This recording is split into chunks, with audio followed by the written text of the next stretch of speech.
السلام علیکم خواتین حضرات، نادرا پوڈ کاسٹ کے ساتھ میں ہوں آپ کا میزبان سید شباہت علی۔ جیسا کہ آپ جانتے ہی ہیں کہ نادرا کے بہت سے ایسے پروجیکٹس ہیں، بہت سے ایسے انیشیٹوز ہیں جن کے بارے میں ہم عوامی طور پہ آگہی بیدار کرنے کے لیے وقتاً فوقتاً چھوٹے چھوٹے پروگرامز کرتے رہتے ہیں۔ تو اس حوالے سے آج ہم نے مدعو کیا ہے ایک ایسے مہمان کو جو ہمیں نادرا کے ایک بہت امپورٹنٹ ایک فلیگ شپ انیشیٹو، ایک بہت بڑے پروجیکٹ جس کا نام ڈیپ ہے، اس کے بارے میں بتائیں گے۔ ڈائریکٹر جنرل ڈیپ ہمارے ساتھ موجود ہے۔ سر ویلکم ٹو دی شو۔ السلام علیکم۔ سب سے پہلے بتائیے گا کہ یہ ڈیپ سے کیا مراد ہے اور اس پروجیکٹ کا بنیادی طور پہ ہم کیا کرنا چاہ رہے ہیں؟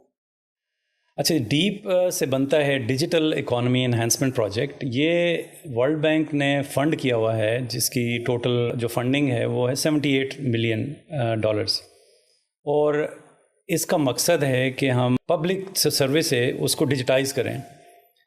اس میں 3-4 بلکہ 5 ادارے ہیں جس میں منسٹری آف آئی ٹی اس کو ٹیکنیکل اسپانسرشپ ان کی ہے، وہ اس کو لیڈ کر رہی ہے، منسٹری آف انفارمیشن ٹیکنالوجی اور ٹیلی کمیونیکیشن، اور پھر آگے امپلیمنٹنگ یونٹس ہیں جس میں کہ نادرا کا بہت کروشل اور بہت امپورٹنٹ فنکشن ہے، اور اس کے ساتھ ساتھ NITB جو نیشنل آئی ٹی بورڈ ہے، منسٹری آف آئی ٹی کا ادارہ ہے، وہ بھی امپلیمنٹنگ ایجنسی ہے، اور بورڈ آف انویسٹمنٹ ہے، اور ساتھ میں جو باقی ادارے ہیں جیسے اگنائٹ بھی منسٹری آف آئی ٹی کا ادارہ ہے، اس کا بھی ایک سب کمپوننٹ ہے۔ اس میں ہم یہ کر رہے ہیں کہ جو فیڈرل گورنمنٹ یا پروونشل گورنمنٹ کی جو سروسز ہیں جو آج لوگ یوز کرتے ہیں، فار ایگزامپل کوئی عام لائسنس لینا ہے تو آپ کو قطاروں میں جانا ہے، وہاں پہ اپنے ڈاکومنٹس دینے ہیں، یا بینک اکاؤنٹ کھولنا ہے تو قطاروں میں لگ کے اور وہاں بایو میٹرک کر کے یہ کام کرنا ہے۔ یہ کام اپنے موبائل سے کر سکتے ہیں آپ۔ تو بیسیکلی پبلک سروس کو آپ اپنے ہاتھ میں لے کے آ رہے ہیں ایک اسمارٹ فون کے اندر، اور وہاں سے یہ سروسز آپ استعمال کر سکتے ہیں۔ بہت سی ایسی جو گورننس کی خدمات ہیں جن کے لیے ہمیں دفاتر میں جانا پڑتا ہے، وہ آپ موبائل فون پر لے آئیں گے۔ جی بالکل۔ یہاں پھر یہ جاننا بڑا ضروری ہے ہمارے لیے کہ وہ کون سی خدمات ہیں جو کہ آپ ٹارگٹ کر رہے ہیں کہ آپ نے اس پروجیکٹ کا حصہ بنانی ہے۔ بہت سارے ملک اس کو آلریڈی کر رہے ہیں۔ اس میں یہ کہ HEC کی ڈگری جیسے ایک ویریفائی کرنی ہے۔ ایک دیہات میں، ایک گاؤں میں، ایک ریموٹ ایریا میں کوئی اسٹوڈنٹ ہے جس کو وہاں سے گاڑی لے کے، کوئی بس لے کے شہر تک آنا پڑے گا، HEC کے دفتر کے چکر کاٹے گا اور وہاں پہ اپنی ڈگری ویریفائی کروائے گا تاکہ وہ کہیں نوکری کے لیے تلاش میں یا نوکری کے لیے جا رہا ہے، وہاں پہ ریکوائرمنٹ ہے، یہ کام وہ اپنے موبائل سے کر سکتا ہے۔ تو HEC کی ڈگری ویریفائی کرنا آپ موبائل اسمارٹ فون میں ایک ڈیجیٹل ID جو بنے گی، اس کے تھرو آپ لاگ ان کر کے آپ پھر HEC کی سروسز وہیں سے حاصل کر سکتے ہیں۔ یہ ایک مثال ہے۔ اس کے علاوہ کسی کو آرمز لائسنس وہ جو پیچھے HEC والے سند لیتے ہیں اور ٹھپا لگاتے ہیں اور اس ٹھپے کی پھر ایک ایکسپائری ہوتی ہے، اس کا کیا بنے گا پھر؟ ہاں، اس کے ڈیجیٹل سگنیچرز بھی اس میں ہوں گے۔ یہ بڑا اچھا سوال آپ نے کیا۔ جو ڈیجیٹل آئیڈینٹی بنے گی اس میں بیسیکلی ڈیجیٹل سگنیچرز بھی ہوں گے، اس میں والٹ بھی ہوگا، یعنی آپ نے جو ڈگری سائنڈ ہوگی، جو اوتھینٹک ہوگی، ویریفائی ہوگی، جس کو ہم اپنی انگریزی زبان میں کہیں گے ویریفائبل کریڈینشل، وہ ہوں گے، ویریفائڈ ہوگی، اور وہ ڈگری آپ اپنے موبائل فون میں سیو بھی کر سکتے ہیں۔ اور اسی کے ساتھ ساتھ میں بتاتا چلوں کہ بہت سارے لوگوں کے ذہنوں میں یہ ہے کہ شاید ڈیٹا ایک جگہ پہ یا نادرا یا جو اس کے لیے ہم ایک کمیونیکیشن لیئر بنائیں گے وہاں پہ سیو ہوگا۔ یہ ڈیٹا یوزر کے پاس اس کے اپنے فون میں، اس کے اپنے والٹ میں سیو ہوگا۔ جو میں اپنی ڈگری اپلائی کروں گا اور وہ جب HEC والے اس کی تصدیق کر دیں گے تو وہ تصدیق شدہ ڈگری کی نقل میرے موبائل میں سیو ہوگی؟ موبائل میں سیو ہو جائے گی، اور میں موبائل ہی کے ذریعے کہیں دے بھی سکتا ہوں؟ بالکل دے سکتے ہیں۔ اگر میں کہیں اور جاب کے لیے اپلائی کرتا ہوں تو وہاں پر وہ کیسے میری اس ڈگری کو حاصل کریں؟ میں موبائل کھول کے ان کو دکھاؤں گا کہ یہ ڈگری ہے، یا وہ وہاں سے اس کو کسی پلیٹ فارم کے ذریعے میرے سے مانگیں گے؟ آپ شیئر بھی کر سکتے ہیں ایک پلیٹ فارم کے ذریعے جس کو ہم ڈیٹا ایکسچینج لیئر کہتے ہیں، اس کے ذریعے، اور آپ وہاں پہ دکھا بھی سکتے ہیں ڈگری، کیونکہ اس کے اوپر جو کوڈ ہوگا وہ ویریفائڈ ہوگا۔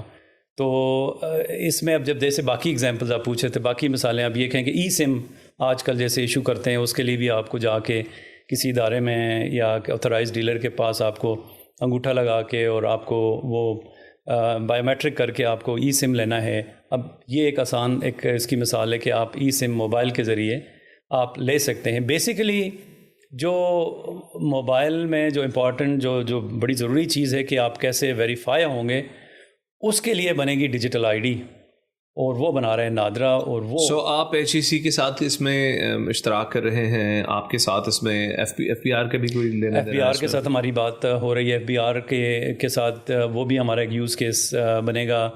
آرمز لائسنس آپ نے پاکستان ٹیلی کمیونیکیشن اتھارٹی کا بھی کہا، کیونکہ سم کی آپ نے بات کی، تو پی ٹی اے بھی آپ کے ساتھ ڈیٹا. تو جب یہ سارا کچھ ہو جائے گا تو یہ تمام تر سہولیات ہم ایک اپلیکیشن کے ذریعے حاصل کر سکیں گے. جی بالکل.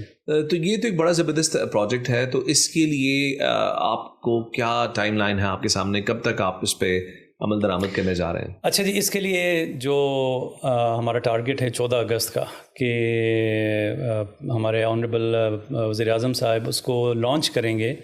جو پائلٹ لانچ ہوگا وہ 14 اگست کا ہے، اور اس میں ہم جو منیمم سروسز ہوں گی جو ہم منسٹری آف آئی ٹی اور ٹیلی کمیونیکیشن کے ساتھ مل کے اس کو فائنلائز کر رہے ہیں، جس میں آرمز لائسنس کا ہے، پاسپورٹ کا ہے ایک یوز کیس، اس کے علاوہ ای سم حاصل کرنا، ایکسائز اینڈ ٹیکسیشن کا ہے. یہ سارے یوز کیسز ہم اس پہ لے کے آئیں گے. ایک ڈیجیٹل آئی ڈی کے ذریعے لوگوں کو فیسیلیٹیٹ کریں گے کہ ان چیزوں کے لیے لوگوں کو لائنوں میں نہیں لگنا پڑے گا. ایون باہر ملک میں، اوورسیز میں کسی کو یہ سروسز استعمال کرنی ہے تو وہاں سے بھی اپنے موبائل کو استعمال کرتے ہوئے یہ سروسز حاصل کر سکیں گے. آپ نے اس دوران ایک لفظ استعمال کیا، ڈیجیٹل آئی ڈی. جی، تو یہ ڈیجیٹل آئی ڈی کیا چیز ہے اور اس کا کیا استعمال ہے؟ اچھا جی، نادرا کا جو آرڈیننس ہے 2000 میں 10 مارچ کو جو اس کا ریلیز ہوا، اور اس آرڈیننس کے تحت نادرا کا یہ کام ہے کہ وہ لوگوں کو رجسٹر کریں. لوگوں کو بھی اور چیزوں کو بھی رجسٹر کر سکتے ہیں حکومت کے کہنے پر، لیکن لوگوں کو رجسٹر کرنا تو ڈیٹا بیس جو ہے وہ لوگوں کا ایک شناختی کارڈ کی شکل میں وہ نادرا کے پاس ہے. تو یہ جو ابھی ہمارے پاس کارڈز ہیں، ابھی تو نادرا نے ایک اور ڈیجیٹل آئی ڈی کارڈ نکالا ہے جو ڈی میٹیریلائزڈ آئی ڈی جسے بولتے ہیں، کہ آپ کے پاس کارڈ آپ کے فون میں آ جاتا ہے پاک آئی ڈی اپلیکیشن میں. اس کی نیکسٹ فارم جو ہے وہ ڈیجیٹل آئی ڈی ہے. اب ڈیجیٹل آئی ڈی کیا چیز ہے؟ یہ ہے electronic form of the identity of سمن، جو لیگل آئیڈینٹی ہم نادرا ایشو کرے گا، وہ ڈی میٹیریلائزڈ کارڈ کی اگلی فارم ہے. اور ڈیجیٹل آئی ڈی بنے گی کیسے؟ یہ موبائل کے ذریعے بنے گی، اور اس کی جو ضروری کمپوننٹس ہیں وہ ہے آپ کا شناختی کارڈ ہونا چاہیے، آپ کا CNIC جسے کہتے ہیں، کمپیوٹرائز شناختی کارڈ، اور دوسری چیز آپ کا موبائل نمبر ہے، اور تیسرا، اور موبائل نمبر بھی وہ جو کہ رجسٹرڈ PTA نے رجسٹر کیا ہوگا، جو لیگلی جو کسی شناختی کارڈ کے اگینسٹ. اور تیسری چیز ہے بایو میٹرکس، کہ آپ کے بایو میٹرکس ہوں. یہ چیزیں ملا کے ایک ڈیجیٹل آئی ڈی بنے گی، جس میں آپ کو کوئی کاغذ کہیں دکھانا نہیں پڑے گا. آپ موبائل میں جب آپ کی ڈیجیٹل آئی ڈی بن جائے گی، جو کہ نادرا کی اپلیکیشن ہے، پاک آئی ڈی اس کے ذریعے بنے گی، تو وہ اس ڈیجیٹل آئی ڈی کو استعمال کر کے یہ جو پبلک سروسز ہیں، چاہے پروونشل گورنمنٹ کی سروسز ہیں، فیڈرل گورنمنٹ کی سروسز ہیں، ایون پرائیویٹ سیکٹر کی سروسز جیسے بینکس میں اکاؤنٹ کھولنا، یہ ساری آپ ڈیجیٹل آئی ڈی کے ذریعے ایکسیس کر سکیں گے. اور اس میں پیمنٹ گیٹ وے کے ساتھ، جیسے راست ہو گیا یا جیز کیش یا باقی جو ایزی پیسہ ہے، جو ہمارے ساتھ کولابریٹ کرتے جائیں گے، وہ ان ساروں کے ذریعے آپ پیمنٹ بھی کر سکیں گے. اگر میں آپ کی بات کو صحیح سمجھا ہوں تو میرا جو شناختی کارڈ نمبر ہے، اس کے ساتھ میرا جو رجسٹرڈ ٹیلی فون نمبر ہے، اس کے ساتھ میرے جو انگلیوں کے نشانات ہیں، یہ ملا کر اس کمبینیشن سے ایک ڈیجیٹل آئی ڈی کریٹ ہوگی، جس کے تحت میں حکومت کی ساری سروسز کو اویل کر سکوں گا، جن کے ساتھ آپ کا کلیبوریشن. بالکل صحیح کہا آپ نے. اور اس میں صرف انگلیوں کا نہیں کہ بایو میٹرک، آپ کی فیشیل بھی ہوگا، کہ آپ کا چہرہ بھی، آپ کی تصویر بھی ہو، اور ان ساروں سے ڈیجیٹل آئی ڈی بنے گی. بالکل ایسے ہی ہے. اب مجھے یہ بتائیے گا کہ جو یہ آپ گفتگو فرما رہے ہیں، یہ تو ٹیکنالوجیکلی بہت ہائی اینڈ چیزیں ہیں، اور ہم نے اس خطے میں تو بر صغیر پاک و ہند کے اندر یا نیبرنگ ساؤتھ ایشیا کے اندر ہم نے ایسی کوئی مثال کم سے کم میں نے نہیں سنی. تو یہ کہیں کسی ملک میں یہ سسٹم موجود ہے یا کوئی رائج ہے کہیں پہ، یا کیا کریں ہم سوال؟ جی بالکل. یہ زیادہ تر تو ڈیولپڈ ملکوں میں ہے، تو اسی لیے جو ترقی یافتہ ملکوں کی صف میں ہم کھڑے ہو رہے ہیں اس ڈیجیٹلائزیشن اور اس ڈی پروجیکٹ کے ذریعے. سعودی عرب میں ایپشر کے نام سے یوز ہوتا ہے، ان کی ایک اپلیکیشن ہے، ایپشر سے وہ لوگ لاگ ان کرتے ہیں. اسی طرح قطر ڈیجیٹائزڈ ہے، ان کی ڈیجیٹل آئی ڈی ہے. ایسٹونیا ہے، آسٹریلیا کی ڈیجیٹل آئی ڈی ہے، اگر اس کو آپ گوگل پہ سرچ کریں گے آپ کے پاس آ جائے گا ڈیجیٹل آئی ڈی کیسے استعمال ہو رہی ہے. مائی گو کی جو ان کی سروسز پورٹل ہے اس پہ لوگ ڈیجیٹل آئی ڈی سے لاگ ان کر کے سروسز استعمال کرتے ہیں. سنگاپور کا سنگ پاس ہے. اسی طرح ہمارے آس پاس کے پڑوسی ممالک میں بھی سروسز ہیں.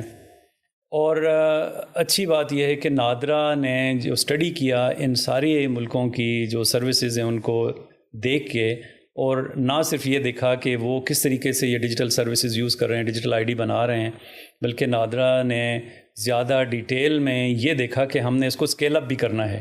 تو ہمارا اسکیل تو بہت بڑا ہے. اگر یہ چھوٹے ممالک دیکھیں، سنگاپور یا یو اے ای کا یو اے ای پاس ہے، ان کو دیکھیں یا اسٹونیا کو، تو جتنی ٹرانزیکشن وہ لوگ کرتے ہیں اتنی تو نادرا بہت سارے کیسز میں ایک دن میں اتنی ٹرانزیکشنز کرتا ہے. تو نادرا کا اسکیل بہت بڑا ہے. لیکن پاکستان اوور آل اگر دیکھیں تو ان سارے ممالک سے ڈیجیٹلی زیادہ ریڈی ہے. جتنے اسمارٹ فون پاکستان میں استعمال ہو رہے ہیں، جتنے اب موبائل کمپنیاں جو بنانے والی ہیں 26 کے قریب لائسنس ایشو ہیں، کیونکہ موبائل مینوفیکچرنگ پاکستان میں ہو رہی ہے. ہماری فائبرائزیشن بڑھ رہی ہے جو منسٹری آف آئی ٹی کر رہی ہے جس پہ کام. تو اس حساب سے ہمارا پاکستان زیادہ ریڈی ہے کہ وہ ڈیجیٹل کی سروسز اور خاص کر ڈیجیٹل آئی ڈی اور ڈیٹا ایکسچینج لیئر جو میں اس کے بارے میں آپ کو بتانا چاہوں گا. تو ان چیزوں کو استعمال کر کے ہم ترقی یافتہ ممالک کی صف میں کھڑے ہوں گے اور ایک موبائل کے ذریعے پبلک سروسز ہم استعمال کر سکیں گے، یوز کر سکیں گے. آپ کی پروگرام میں آمد کا بہت بہت شکریہ. انشاءاللہ گفتگو کے سلسلے کو ہم جاری رکھیں گے اور ہم ان سے مزید وقت لیں گے، اور انشاءاللہ آنے والی سیریز میں اس حوالے سے آپ کو بہت سی مزید معلومات دی جائے گی. نادرا پوڈ کاسٹ دیکھتے رہیے گا. تب تک کے لیے اللہ حافظ.